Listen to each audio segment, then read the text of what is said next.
उसको प्राइवेटाइजेशन नहीं कहना चाहिए,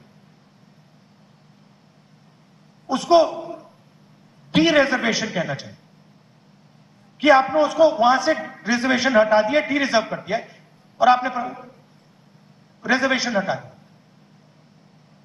तो अब सवाल उठता है कि सालों से आरएसएस और बीजेपी ये काम कर रहे हैं और फाउंडेशन यही है, कॉन्स्टिट्यूशन है। तो लड़ाई इसकी है, स्ट्रैटेजी ये है, मगर आगे क्या करना है? अगर हम कहें कि भैया कॉन्स्टिट्यूशन की रक्षा करनी है, तो फिर अगला पूछेगा भाई हाँ ठीक है, मगर कैसे? एक्शन क्या है कॉन्स्टिट्यूशन को बचाने की? तो 2-3 सिंपल से एक्शन मुझे दिखाई दे रहे हैं। सबसे पहला एक्शन कॉन्स्टिट्यूशन को बचाने का, रिजर्वेशन की जो दीवार है 50% वाली, इसको तोड़कर हटाना। क्योंकि आबादी 90%, और जब मैं हिंदुस्तान की सरकार को देखता हूं जो हिंदुस्तान के पूरे बजट को चलाता है, 90 आईएएस ऑफिसर्स इसको चलाते हैं। हिंदुस्तान के बजट का सारा पैसा, 100% पैसा ये 90 लोग डिसाइड करते हैं। 90 में से 3 ओबीसी हैं। आपकी आबादी 50% कम से कम, 90 में से 3 आपके। दलितों की आबादी 15%, उनके भी 3। आदिवासियों की आबादी 8%, उनका 1। मगर उससे बात समझ नहीं आती, 90 और 3 में से बात समझ नहीं आती। बात फाइनेंसेस की जब बात होती है तब समझ आती है। आपकी आबादी 50% पिछड़ा वर्ग, ओबीसी, और हिंदुस्तान के बजट में अगर हिंदुस्तान 100 रुपए खर्च करता है तो 5 रुपए का डिसीजन ओबीसी अफसर लेते हैं।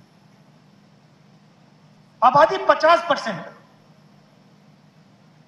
और फाइनेंशियल डिसीजन 5%।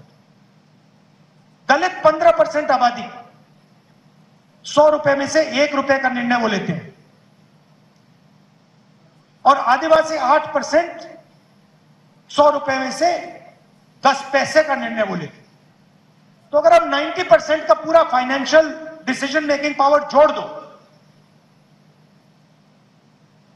तो 100 रुपए में से 6 रुपए 10 पैसे का निर्णय 90% हिंदुस्तान लेता है।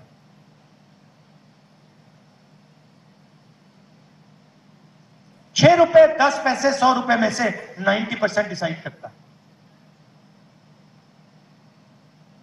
तो 2 चीजें तो बिल्कुल साफ है और मैंने पार्लियामेंट में कह दी है, और वो शुरुआत है। पहला कदम ये जो बैरियर है 50% का, इसको कांग्रेस पार्टी और इंडिया गठबंधन लोकसभा राज्यसभा में बदलेगा। और हम मतलब ऐसे वायदे नहीं करते हैं, आप जानते हो, जब हम कुछ कहते हैं हम करके दिखाते हैं। ये हमारा रेपुटेशन है। हमने कहा कन्याकुमारी से शुरू होगी, कश्मीर में बंद होगा, खत्म होगी। कन्याकुमारी से कश्मीर गए। तो पहला स्टेप, ये जो फॉल्स सीलिंग, आर्टिफिशियल सीलिंग लगा रखी है, इसको हटाना है। और दूसरा स्टेप, जिसको मैं क्रांतिकारी स्टेप कहता हूं, जाति जनगणना, कि यह पता लगाना है कि इस देश में पिछड़े वर्ग के लोग कितने हैं। आज कोई नहीं जानता। मैं कह रहा हूं 50%, मगर लीगली कोई नहीं जानता। अगर आप मेरे पास आए और आपने कहा नहीं 10% है, तो लीगली आप भी सही हो, मैं भी सही। जाति जनगणना के बाद आप मुझे कह नहीं पाओगे कि भैया आप 10%, मैं कहूंगा नहीं भैया 10 नहीं है 50 है। दूसरी बात, जब हम जाति जनगणना की बात करते हैं, हम सिर्फ कास्ट सेंसस की बात नहीं करते, हम इसमें दो और चीजें जोड़ना चाहते हैं। सबसे पहले किसकी कितनी आबादी, दूसरा इन अलग अलग वर्गों का हिंदुस्तान के फाइनेंशियल सिस्टम में कितनी पकड़ है, इनके हाथ में कितना धन है, दलितों के हाथ में कितना धन है,